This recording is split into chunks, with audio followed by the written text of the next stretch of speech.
It's January 29th, 2023.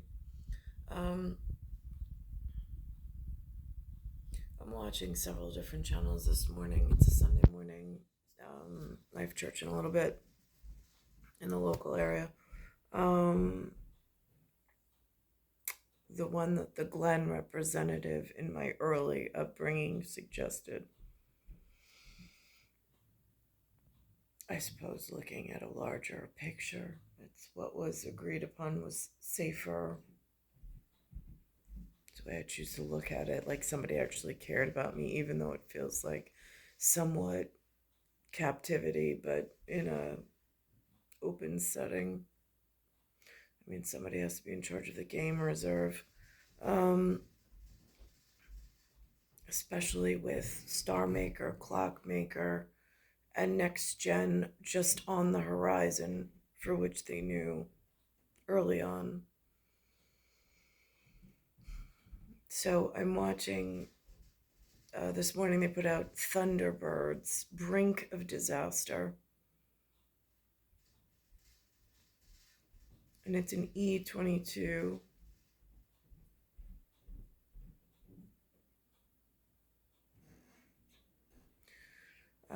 It makes mention Lady Penelope, again,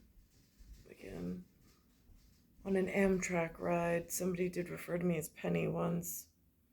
I thought it was Go Go Gadget, the inspector, with his dog Brain, and Penny being his daughter, um, or they were somehow related. He had a gray trench coat in the cartoon. I don't really see it aired much any longer. So there's that. So anyhow, so Thunderbirds put out this message this morning. Um, it has reference to a rescue unit at IR of 304 and then a rescue unit of 538. It then says Pacific Atlantic monorail. There's a break in the track, and this monorail is headed for disaster. Lady Penelope's estate, the family jewels, or her jewels, are being ransacked and trying to be stolen.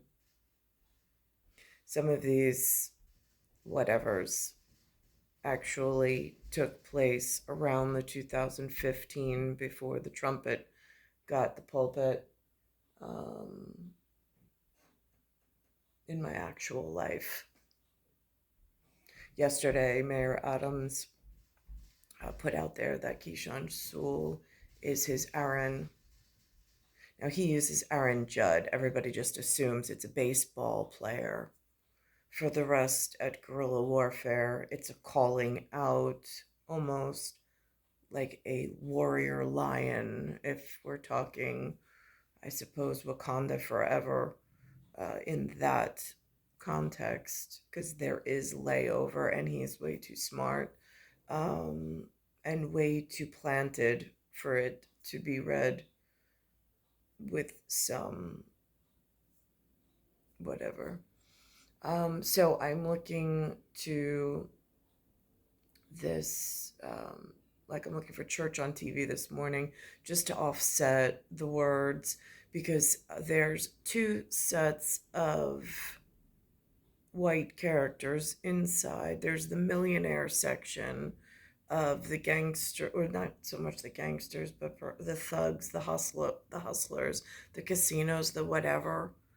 And then they're talking monorail and casinos. And then Kathy Hochul this week came out with such a perfect shot of how is New York safety doing. As governor, they asked her. I have her up on cue for this morning. And then I go back to the Thunderbirds and the Lady Penelope. For Lady Penelope is being chased by these I don't want to. I don't want to.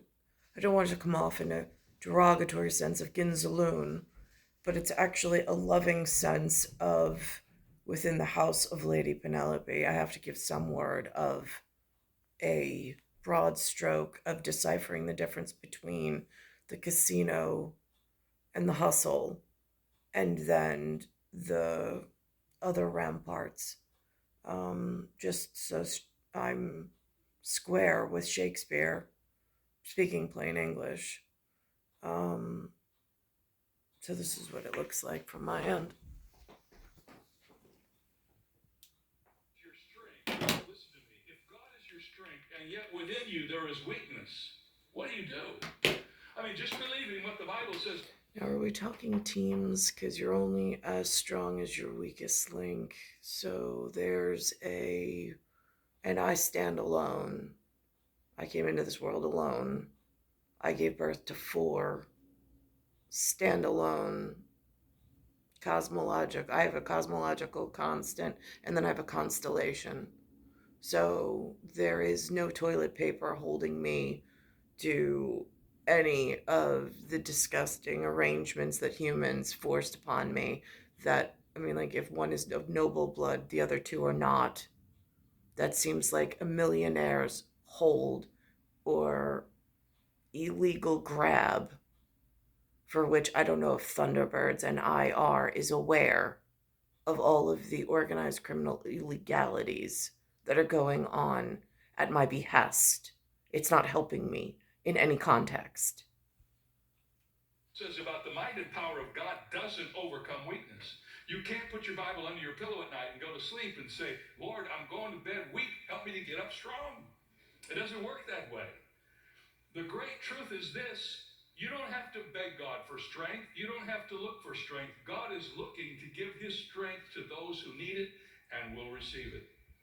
But we have to learn how to download the strength of God into our lives. How do we overcome our weakness? Let me tell you the incredible truth I have learned, and that is that God has promised to give us his strength. That is the promise of Almighty God. Let me tell you how I know that. Isaiah 40:28 and 29, here's what it says. Have you not known? Have you not heard? The everlasting God, the Lord, the creator of the ends of the earth, neither faints nor is weary. His understanding is unsearchable. He gives power to the weak, and to those who have no might, he increases strength. Well, And he is unsearchable. Interesting. So here's season 1, episode 22, just as a reference of Thunderbirds, which is what they put out this morning. I tell you, gentlemen, it's a cinch. The Pacific Atlantic Monorail Corporation is really gonna be in business. Now tell us about things at your end, Hugo. Well, we're all set to make a killing at Monte Carlo. We should be able to clear up over $4 million at the casino. An oil deal we just made in South America. I hear oil deal, I hear casinos, I hear the railroad, I hear Pacific Atlantic Pack. That'll net $7 million, and the authorities won't even get near us. Good. What about your side of the operation, Doolin? Our boss directs are going great, just great. I got all the big racetracks thrown up in my pocket, as you might say. How much, Doolin? How much? I guess you can count on $10 million. $21 million. This year's 19 to go. Which brings us to you, Grafton. How did you make out? Well, gentlemen, I have just organized the greatest combined operation in the history of big business. Tomorrow night, we'll...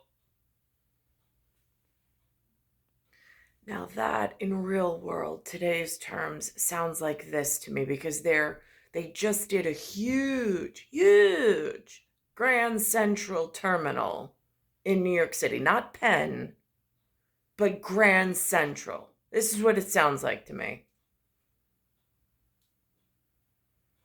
Major improvements to subway safety, reporting a 16% drop in crime at a press conference Friday. I can't tell New Yorkers they should feel safe. I'm not going to even do that. But the data is showing that New Yorkers are telling us they feel safer. And that's what I'm going to pay attention to. Governor Hochul attributed the success to the addition of 1,200 more cops placed on subway cars beginning last October. Since then, arrests have been up 63%. Summonses for fare evasion increased by 100. Again, that's just business of the city. There was a Molloy reference. Again, I know in Adams 12, my star somehow in my cosmos has a Reed, more a Reed connection, but Molloy is the one that they referenced here. Think of it. This coach is certainly comfortable, Mr. Grafton. But tell me, why hasn't the government backed you? I never asked them. I want guys like you to benefit. Private enterprise. That's what keeps this country on its feet. It's a superb piece of engineering skill, Mr. Grafton. I just hope it's been thoroughly tested. Sure it has. Some of the biggest men in the country are behind this project. What sort of men are they? Well, you understand, Tracy. They're modest men. Men like yourself trying to stay out of the limelight so they can get the job done without a lot of ballyhoo. I'd have to know a lot more about the system, Mr. Grafton, and the people behind it. I believe the train is automatically controlled. Completely. The whole track from beginning to end is controlled by automatic signals.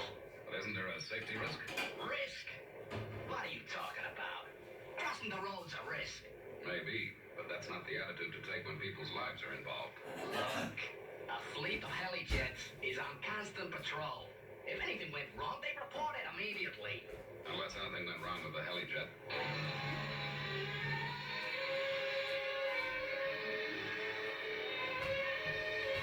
The heli-jet they have numbered at 403 and 538.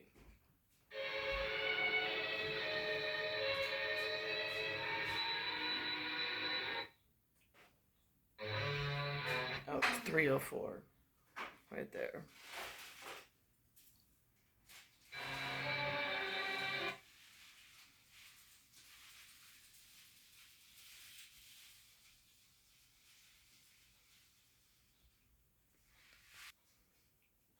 Grafton, knowing that we're international rescue. Leave it to me. Say, Grafton, I wonder... What, Tracy? Have you thought of something? I don't know. Have you heard of international rescue? Yeah, sure I have. But no one knows who runs the outfit. Where do they come from? I can't say. But I believe to call them, you just sent out a radio message. Yeah, I heard that. Somehow they pick it up. Come on. Keep at it, Brains. You're still our only hope. Well, Tintin, here goes. Let's hope we got it right.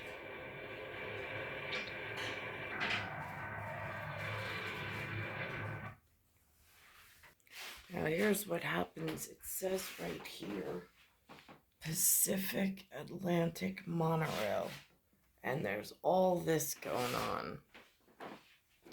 Now, for whatever reason, this morning they show this changeover in NYPD. They're changing the cars again. So they show in the 1960s, they had almost like a hunter green or like a forest green, like an Adams 12 looking vehicle. And then in 1973, that's the year they gave, they went to a blue and white car. Then at some point they went to white on blue. And now they're going into this next generation of vehicle. I have no idea what it really means. Now here's the piece on this NYPD. It's coming from Channel 2. Police cars are getting a new look. During the State of the NYPD address, Commissioner Keyshawn Sewell said the department has been exploring new designs, and now we're getting a look at some of the changes. The new cars will include a green stripe that looks like the NYPD flag, a revamped interior, and there's been no explanation as to what that flag represents. I don't know who voted on it. I don't know who designed it. I don't know who's funding it. I don't know what sparked the change. I mean, again, they have me in the outskirts of the Citadel, and all of these ongoings are going on somewhere else. And somewhere between a Daffy Duck and a Bugs Bunny in a What's Up, Doc? The 360-degree camera system. It is the 100-year-old flag of the NYPD that we are putting on those vehicles. I think it's a nice, positive step forward. We are always endeavoring to make our communities feel as though that they are part of this mission for public safety. Anything we can do to bring them to us. Except they don't explain to the public these parts of the public safety that they're rolling out, like who funded them, what's the spark of inspiration, what biblical context could it possibly have been tied to, and when was this initially planned that now we're being the recipients of without a say, a voice, or a choice. Us to make them feel comfortable speaking and sharing with us is always a plus. Another change coming to the outside of the cars is a QR code, which will be linked to the NYPD website. And it won't be the first time the NYPD patrolled this. So this is, it has on here 3100, and it says police. This is the color, and this was the original. And then it has the 5. So it has the 5 PCT. Again, yesterday there was this inspector on a red, white, and blue reference in cartoon that they put out, and they had my name on the side of a building saying Nicole, and then it had Pascal, and I don't know if it's Pascal Blase, but it says my, and then it says RNA. So je ne sais pas, non so, I'm not sure, but if it's the way that I am interpreting it, it's nespacale. It's I'm not calling it. I am just simply in like Swedish on scale. I mean, blase Pascal is atmosphere measurement in the sphere, the atmos. Streets in cars with green on them. They put out this picture on social media from the 1960s when they used patrol cars that were green and white. They say this is a Plymouth Fury from the 5th Precinct. The NYPD says cars were changed to blue and white in 1973. Marcus Garvey Park in Harlem. And then I'm listening to like the lower league and how they try to explain those out themselves. Like the people who got into running billionaire hedge funds. I'm listening to the Bears and the Bulls and how they're trying to explain to one another what inflation is in broad daylight. And you know, my grandfather had a really interesting story. He only had one interesting story. And it was the man with one bowl of milk and 2 snakes and the spoon. He would bop the snakes over the head so they weren't drinking out of his bowl of milk. And he made them wait until he fed each snake, and then fed himself. My father, on the other hand, has this really interesting story.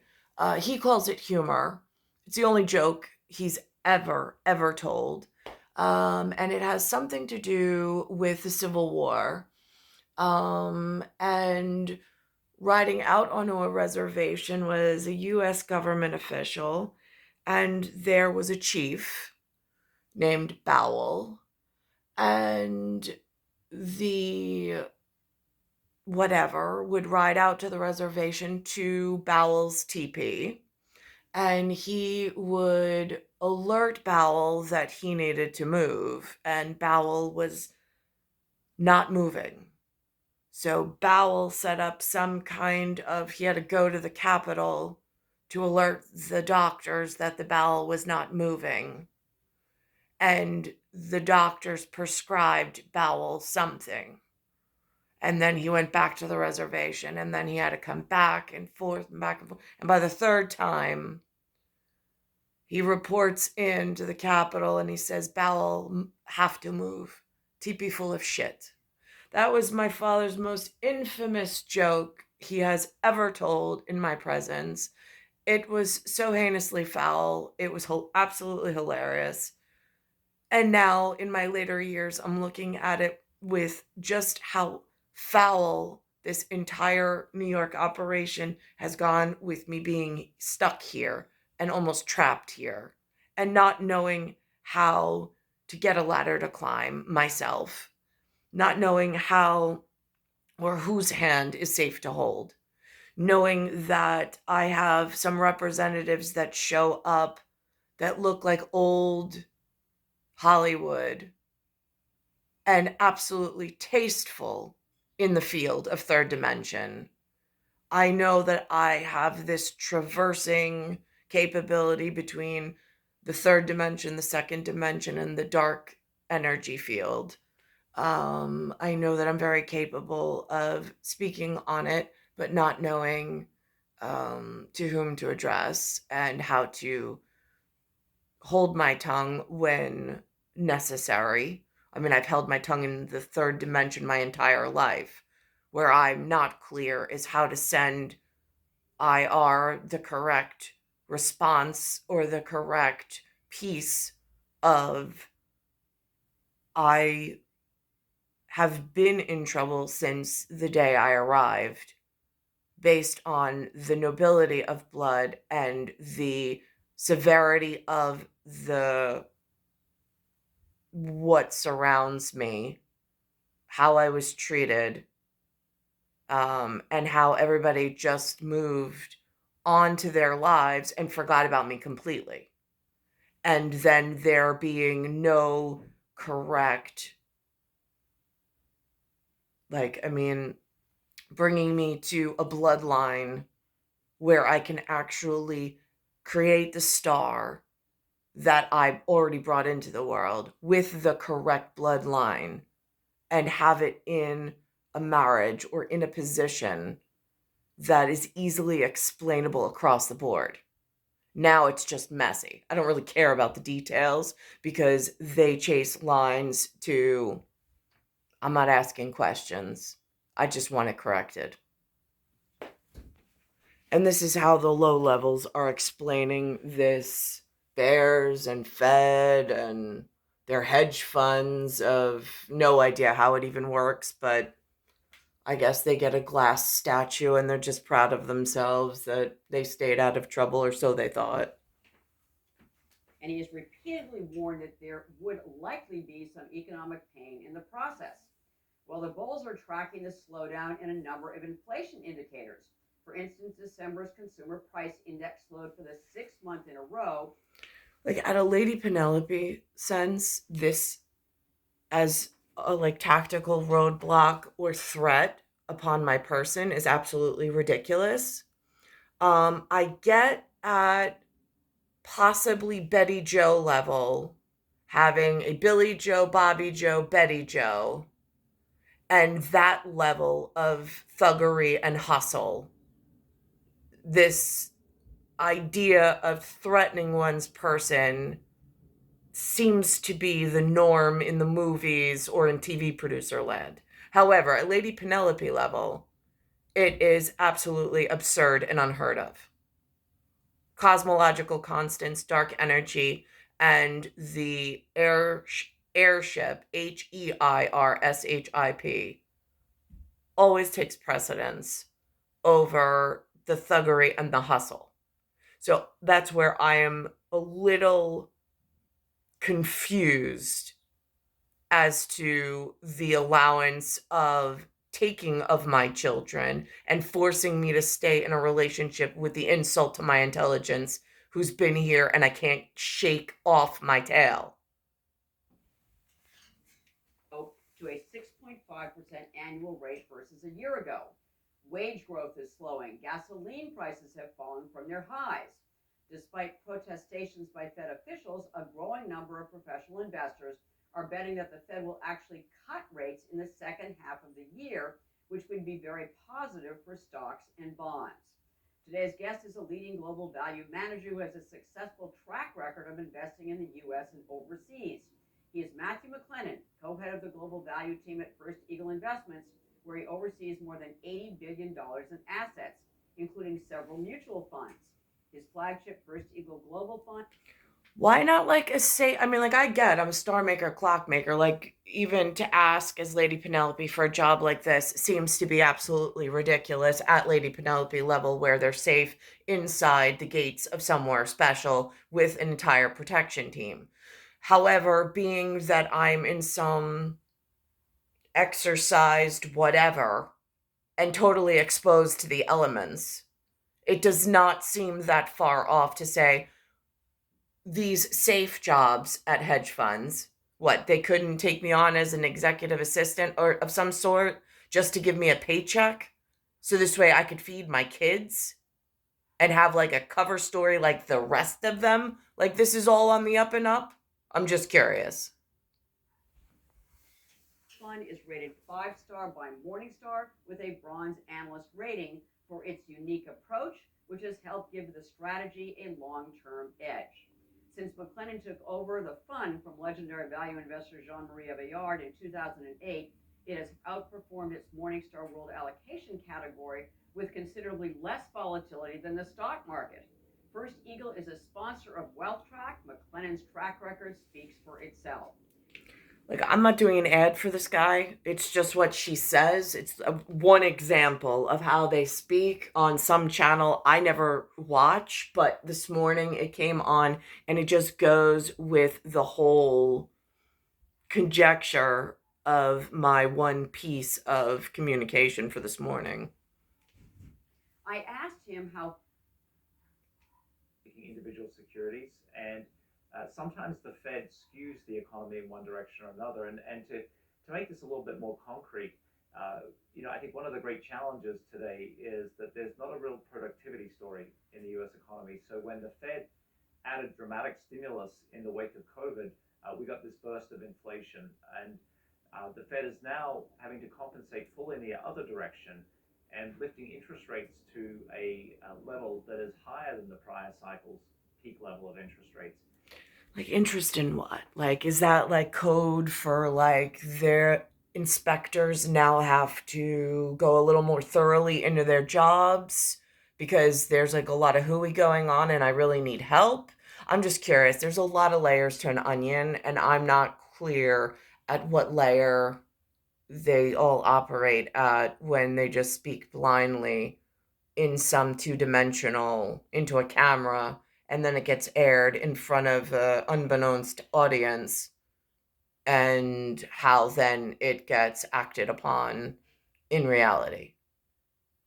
Now, I have to cut this short because I have to get to church this morning and show my good faith with whatever's local. It's star 1978, star 8378, Nicole Cataruzza. It's Earth, solar system, Milky Way universe, galaxy is broken, and it's Bayside Station, Bayside, New York, 11361.